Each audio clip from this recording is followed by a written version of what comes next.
Sa kawayan ng kubo nito ay makikitang bukas ang gasera. Kaya lumapit ang lalaki sa bahay na yon. Narinig ni Bulano ang boses na parang may inuusal ito. Sa unang hula niya, nagdadasal ito.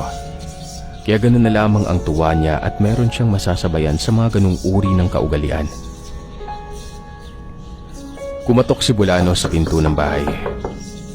Pero walang nagbubukas. Patuloy pa rin ang dasal na naririnig niya hanggang sa makakita siya ng isang siwang sa bintana nun. Sinilip niya yun. Bagay na pinagsisihan niya. Nakita niya ang matanda na nakaharap sa pader. Umuusal ito ng dasal na hindi niya maintindihan. Naglalaway ito. May langis na pinapahid sa katawan.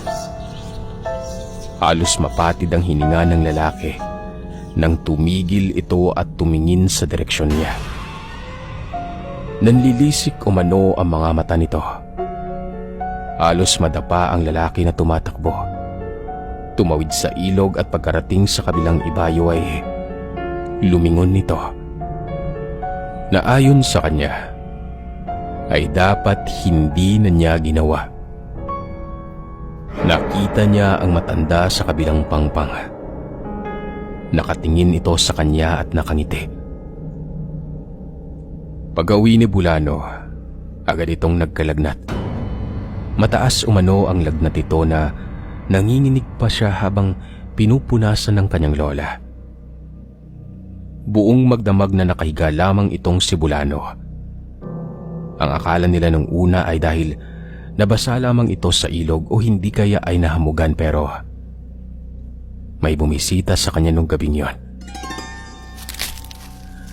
Nagising ang lola niya sa isang kaluskos na galing sa bintana. Ang lola niya kasi ang pinakamalapit na nakahiga sa may bintana nun.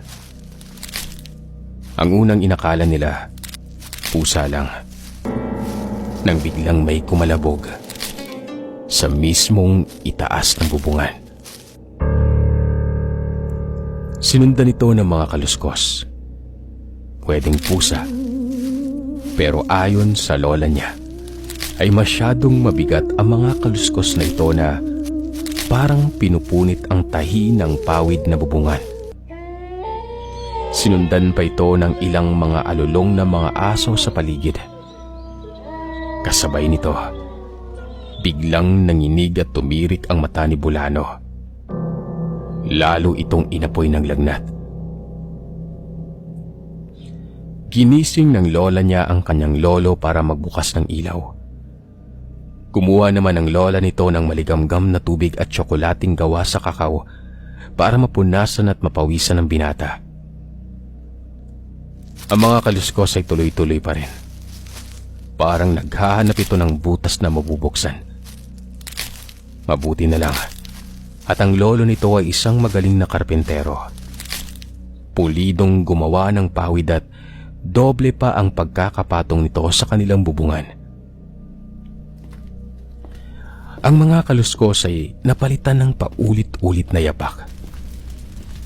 Nang magsimulang magsiga ang kanyang lolo sa kanilang dapog, goma, asukal at asin sa nagbabagang uling nun.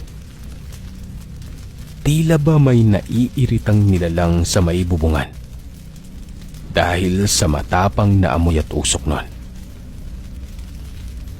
Dahil marami ring alam ang lolo nito, ay may itinago itong isang maliit na kawayan na kung tawagin ay bagakay.